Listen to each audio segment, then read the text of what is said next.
gentlemen, it's week 2 of the 2022 NFL season, and one of the Monday night primetime games will be played by the Buffalo Bills and the Tennessee Titans. Each team is coming into this match with very different moods, but both hope to come out victorious.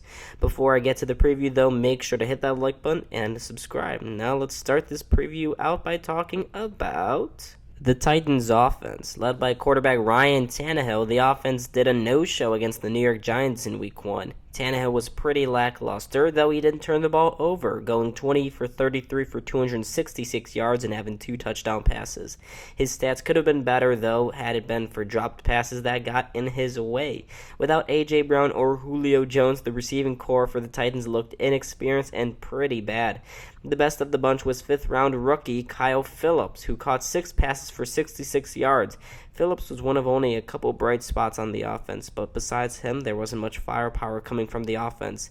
A usual catalyst for big plays is running back Derrick Henry, but he doesn't run well at all, carrying the rock 21 times for just 82 yards. That's only 3.9 yards per carry, which isn't good enough for Henry's standards. But he has dominated the Bills' defense in the past, rushing for 143 yards in 2021 and stiff-arming people in 2020.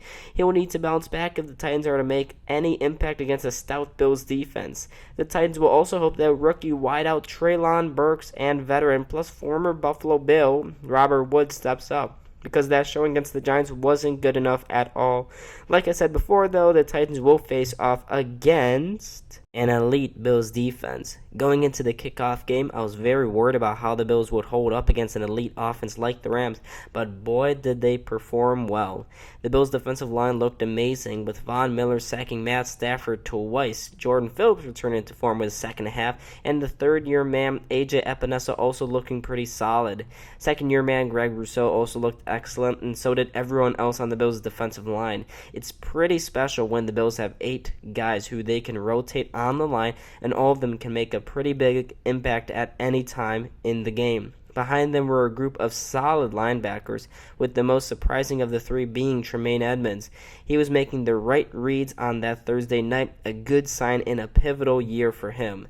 The rookie cornerbacks also looked great, with Christian Benford being the best, but Khair Elam looked fine. Second-year man Dane Jackson also looked phenomenal, picking Matt Stafford off once and having a great game in locking down Cooper Kupp to the best of his abilities, of course.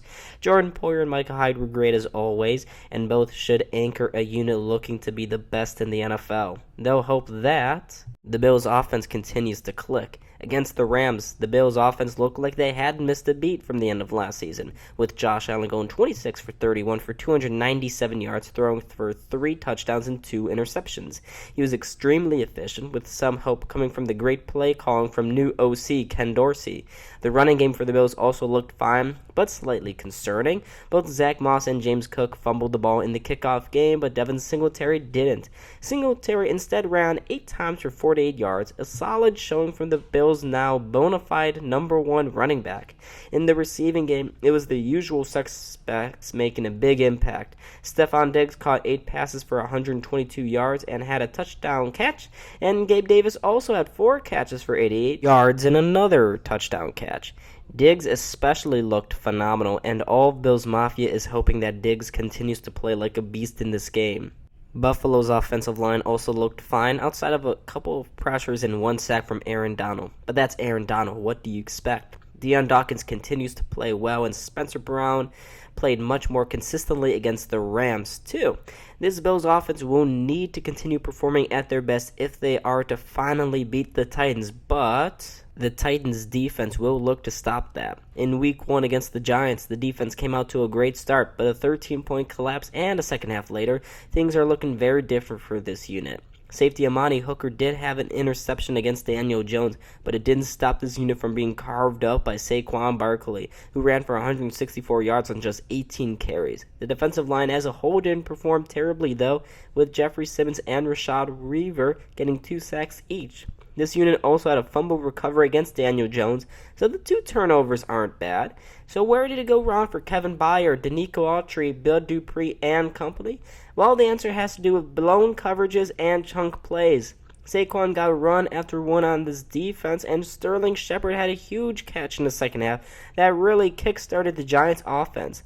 All of these plays, plus a couple of other missed opportunities, meant that the Titans would begin the year in the L column. So, with all of that out of the way, here is what our BSC crew plus a Titans fan from the Titans sphere of Instagram is predicting for this intriguing Monday night matchup between the Buffalo Bills and Tennessee Titans. Allen to throw, and able to complete Stephon Diggs. Allen under some pressure. He'll run out of there and throw, end zone, and all by himself is Cole Beasley for the Buffalo touchdown.